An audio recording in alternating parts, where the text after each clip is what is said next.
शुद्धात्मानकम् श्रीरुद्ररूपम् ध्यायेत् शुद्धस्फटिकसङ्काशम् त्रिनेत्रम् पञ्चवक्त्रकम् गङ्गाधरम् दशभुजम् सर्वाभरणभूषितम्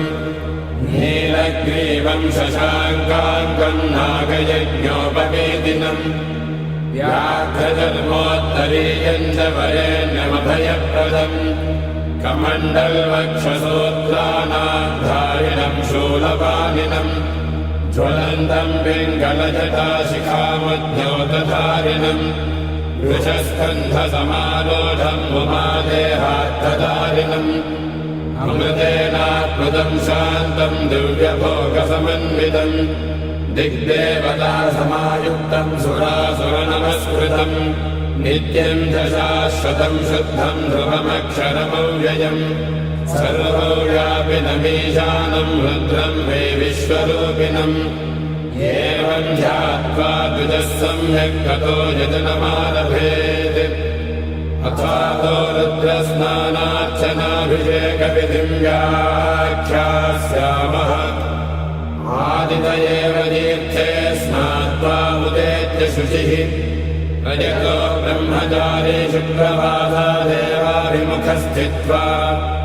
आत्मनि देवता स्थापयेत् प्रजनने ब्रह्मा तिष्ठतु पादयोर्विष्णुस्तिष्ठतु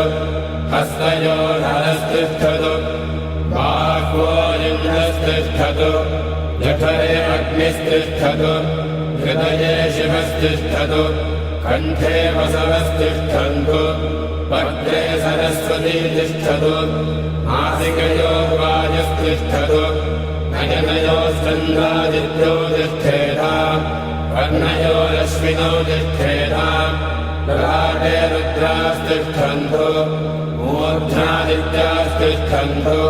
शिरसि महादेवस्तिष्ठतु शिखायाम् वामदेवस्तिष्ठतु पृष्ठे पिनाकी तिष्ठतु पुरतः शूली तिष्ठतु पार्श्वजो शिवाशङ्करो तिष्ठेताम् सर्वतो वायुस्तिष्ठतु ततो बहिः सर्वतोऽग्निज्वालामाला परिवृतस्तिष्ठतु सर्वेष्वङ्गेषु सर्वा देवता यथास्थानम् तिष्ठन्तु मागुम् रक्षन्तु ॐ अग्निर्मे वाचिश्रितः वाहृदये हृदयम् मयि अहममृते अमृतम् ब्रह्मणि वायुर्मे प्राणे श्रितः प्राणो हृदये हृदयम् मयि अहममृते अमृतम् ब्रह्मणि सूर्यो मे चक्षुषि श्रितः चक्षुर्हृदये हृदयम् मयि अहममृते अमृतम् ब्रह्मणि चन्द्रमा मे मनसि श्रितः मनो हृदये हृदयम् मयि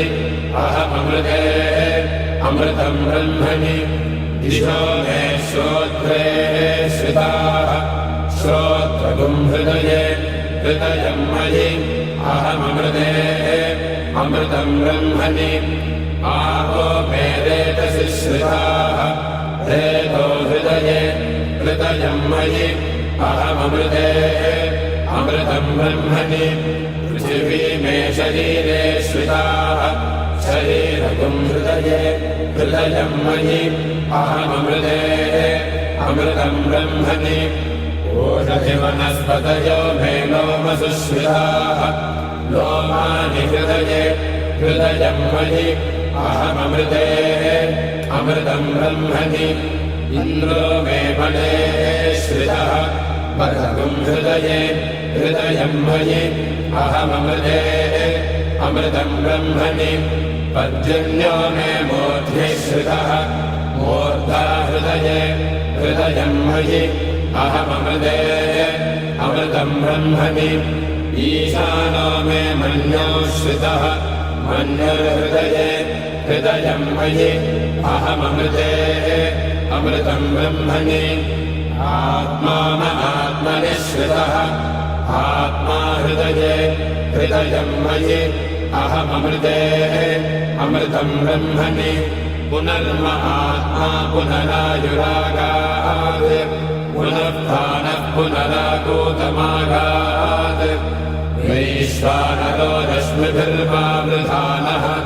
अन्तस्तिष्ठत्वमृतस्य गोपाः ॐ अस्य श्रीरुद्राध्याय प्रश्नमहामन्त्रस्य अघोरऋषिः अनष्टुच्छन्दः सङ्गर्षणमूर्तिस्वरूपो योऽसावादित्यः परमपुरुषस्य